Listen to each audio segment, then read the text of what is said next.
Hello, my fellow readers. This is Dark Symphony 777 with another fanfiction review.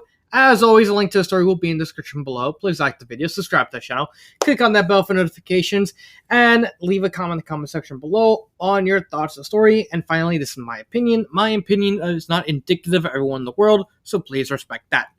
So, the fanfiction we're doing today is called Mr. Director. It is a Miraculous Tales of Ladybug and Cat Noir fanfiction by multiple personas. You may actually remember multiple personas as he's the guy who wrote From Marchen. And sorry if my throat's a little hoarse.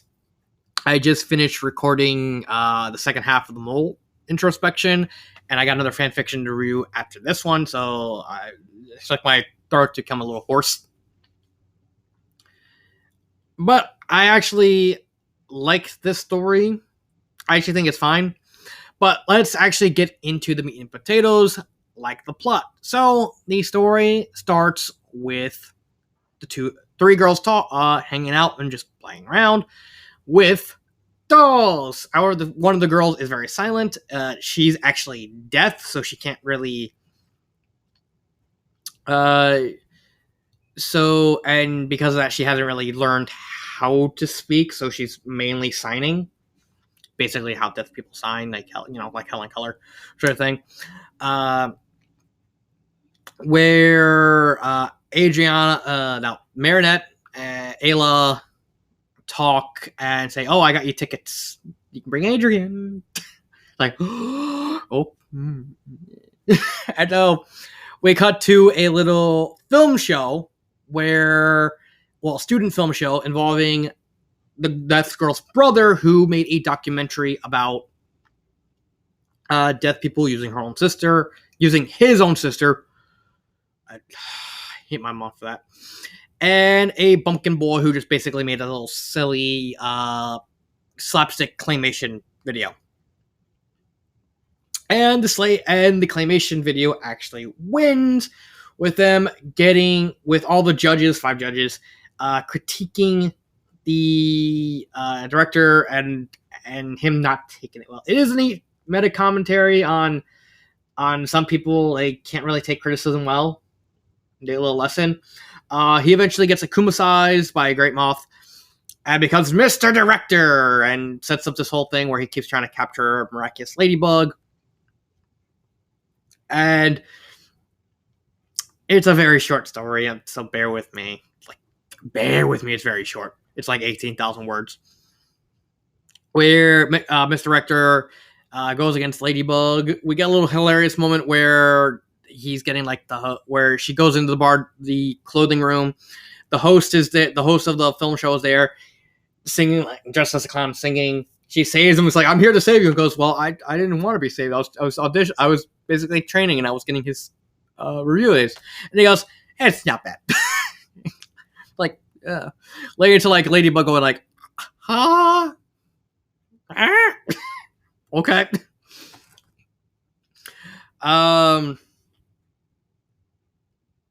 And they meet over the course of 3 times. Basically, Mr. Director fights Ladybug, trying to get the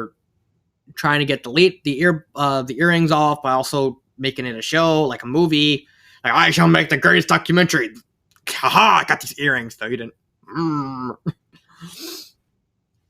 And he escapes. He goes to the Louvre. Them, and Cat Noir join in a fight. He gets away, and then he kidnaps his sister and Ayla's sisters, hoists them over the Arc de Triomphe, and plans everything far in advance, to the point he only loses because of something he didn't actually count on, which was Ayla getting involved and helping Cat Noir rescue the kids. And eventually they break the trophy, he gets saved, and he realizes that he needs to take criticism in stride. It's a very simple story. It's basically like From Marchen. It's supposed to be written like an episode. However, this one is actually written way better and more in tune like an episode of the show than From Marchen. Like, my big problem with From Marchen was you're trying to make it written like it was an episode of the show, and it didn't work out. This one's the opposite. It worked out marvelously. It felt like an actual episode of the show. I didn't actually see the show, but it felt more like it was an actual episode rather than, Brown March End. But I like this story. It's a very simplistic story about a guy who basically wanted to help his sister and show awareness for deaf people and couldn't take criticism, and he kind of turned into a monster. As you do in a cartoon like that, like Miraculous. Character development. There's not really much character development except for the Mr. Director. And, this being a show like Story is not really has a lot of development at all. I pretty much already described his whole development in the plot. Wow, that's kind of sad on me. I disregard any of that. He was a tortured soul who wanted to help. But I don't know where I was going with that.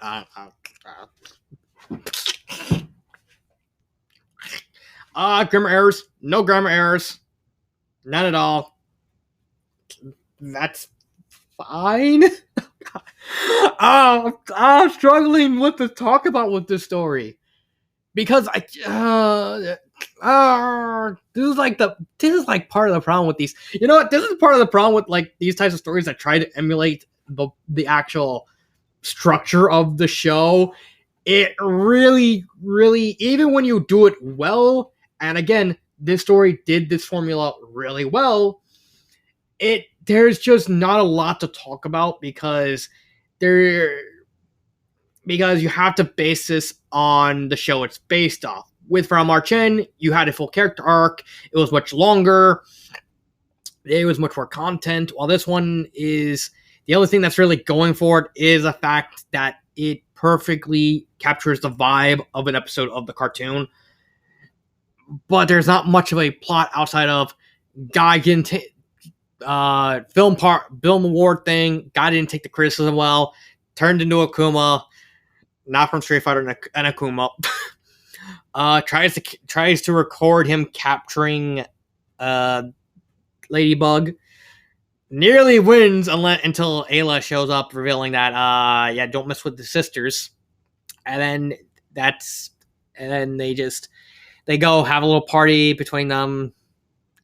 And then they kind of blush with Adrian and Mariana. Mariana just having a little fun and blushing.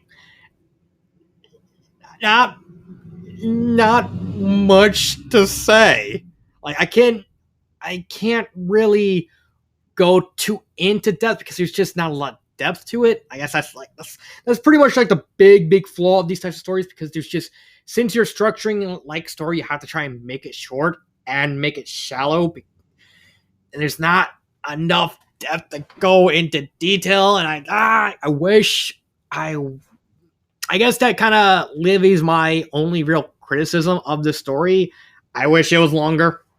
Like if there was, like, everything is good for the type of story it is. The plot is good. The character, Mr. Director, is good. He's the only character that you need to talk about because, again, can't really talk about Captain Noir and Ladybug in this context because you got to actually know the characters, as well as you have to. They're not really they don't really get any character growth. It's more of a gradual thing that happens over the course of several episodes. The pacing is good. There's no grammar errors. Everything is good. There's just nothing to talk about because the story is super shallow. I can't talk about much if it's just not enough depth to be able to like talk in any sort of detail. What you see is what you get. I mean, and it's good. Again, it's good for what it's trying to tell. But that's it. Like, You're expecting a very super deep story. You're not going to get it here. You're expecting a very complicated story. You're not going to get it here. You're looking for something short and sweet and to the point and something to just pass time. You're going to find it here. Do I have a favorite part? I mean, I do like the commentary on the fact that he only really became a Akuma because they were giving him construction criticism and he really didn't take it well. I thought I might as well talk about that before I say, yeah, I would recommend it. But back to this. I'm of the sound mind that everyone is deserving of criticism. No matter what you do, no matter how you do it. But I'm also of the belief that sometimes criticism is unfounded. So it's like, if I'm trying to do something with like construction work, just a metaphorical example, and two guys walk up to me, one has experience with construction and the other guy doesn't, I'm more likely to listen to the guy who knows what he's talking about. And that's kind of a big thing. That's kind of weird thing that's happening in fan fiction nowadays, is like people are trying to insulate themselves from any constructive critiquing from anyone. Like, we get a lot of, like, there are a lot of people who are only listening to beta readers now, except for the fact they are beta readers have their own, everyone has their own biases, stuff like that. And when it comes to something like reading, especially if you're going to put it to a public space, you're going to have to understand that everyone's going to have a different perception of the story. Everyone's going to have different thought processes of it, of what's happening. They're going to have their own likes, their own ideas of what goes into a story, you know. And while I don't think you should ever really fully pay attention to about most of them, because there's also the fact that you shouldn't really insulate yourself from getting reviewed only by your beta readers, because beta readers can actually screw you over as well, because beta readers have a hard time judging, because again, they're beta readers. They're probably, if they're doing your story, they're probably doing a bunch of other stories at the same time, so they may actually screw things up. I know I'm going on a weird tension with the story, but just bear with me. There's a phrase I've been hearing a lot in, like, on YouTube threads involving reviews of certain TV shows and stuff, that the people who critique this are the ones who most likely want it to succeed. I don't believe in that. I believe the idea of critiquing is largely a double-edged sword, where you have just as many people likely to critique it specifically to harass or insult the people who are making it, rather than trying to help them. It's a very double-edged sword, in my opinion, and my thought process on it are, I say, be open to listen to other people, because every single, especially when it comes to something as perceptually demanding as reading, because again, everyone's going to have different ways of looking at things. They're going to have different thought processes or certain biases and opinions. It's worth, wanting to listen to them to see what their thoughts on the whole thing. Like, oh, maybe I like this, but you don't have to actually follow through. When I suggest what I would change, and honestly, I wouldn't. And I will say this: I don't want to change anything in the story. Maybe if the author wants to be cute, they can make it longer. And that'd be. Oh, I'm sorry, my leg hit the table. Been hitting the table the entire video. If the author wants to change anything, just make it longer. But as it stands right now, there's nothing really worth changing at all. I would say, including my own advice, because I don't try to be the say all be all end all. I don't want that to happen. I don't want to be that. I don't want to be the guy that says this story stinks because I said so that way you should listen to me. I don't want that, because as someone, because what I picture as what a critic should be is someone who tries to get people to look at things in a different way and give their honest opinion. Because, say, Jurassic Park. Jurassic Park's my favorite movie. Does everyone like Jurassic Park? No. I fully expect there's going to be people out there who don't like Jurassic Park. They hate Jurassic Park. They probably hate Sam Neill. They probably hate Malcolm. Not Sam Neill. Jeff Goldblum. They probably hate something about it. Or maybe there are some people who prefer the books over the movies, and that's fine. That's okay. I don't want to be this absolute arbiter of absolution that everyone should automatically pay attention to. I'm just a guy with a camera and a mic just giving my opinion. And that's all I want to be. I just want people to understand where my thought process is coming from, what my perception of each story is. That's why I don't really, when people say, "Oh, I hate this story. Shame on you for liking this story." There was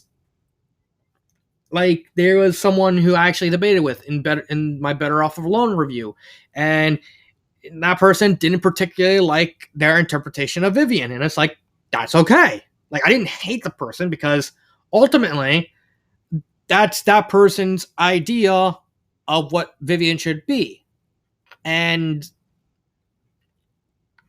that's fine. I'm okay with them not liking Better Off Alone. Better Off Alone is still a very good story, in my opinion. I always say, in my opinion. That's why when I say at the beginning of the video, most videos nowadays, I say, this is my opinion and it's not indicative of everyone in the world. Because I understand that when it comes to any types of these arts, any type of these visual arts, like reading, like movies, like music, like artwork, there's always going to be people who have a different opinion on it, and a different thought process, and what they see, and how they feel about it. And you shouldn't hate them on that, just like you shouldn't hate them on them voicing their opinions on it. Just because someone disagrees with you on something doesn't mean you should automatically hate them, doesn't mean you should automatically ostracize them or despair them or hate them because they just happen to like something you don't. That's just my opinion. I do apologize multiple personas, because I know you're going to watch this, that the video wasn't really that long. And I'm kind of saddened to say that, because at the end of the day, this is still a solid story. If you're a fan of Miraculous, read the story. If you're not, I would skip it. Unless you're a fan of the show. But I just wish there was more I can dig into. It's kind of a shame, because this type of story is shallow by just how it works. So I can't really blame the author for doing something like this, because this is just how these types of stories work. They always end up shallow, because they're always trying to imitate the feel of the show, and can't really blame the author. It's not his fault. It's just how these types of stories operate. It's always going to be like this, unless you're doing a whole season, like with the Big O season 3 did, because that one stretched over several stories. I apologize to multiple personas for going on this weird tangent with critiquing. Like I said, I wish I was able to talk more about this story. There's just nothing. There's just not a lot to talk about. I want to talk about more about this story. Just can't. I'm sorry. It's kind of awkward ending. I'll see you next time. This has been Dark Symphony 777, and cut.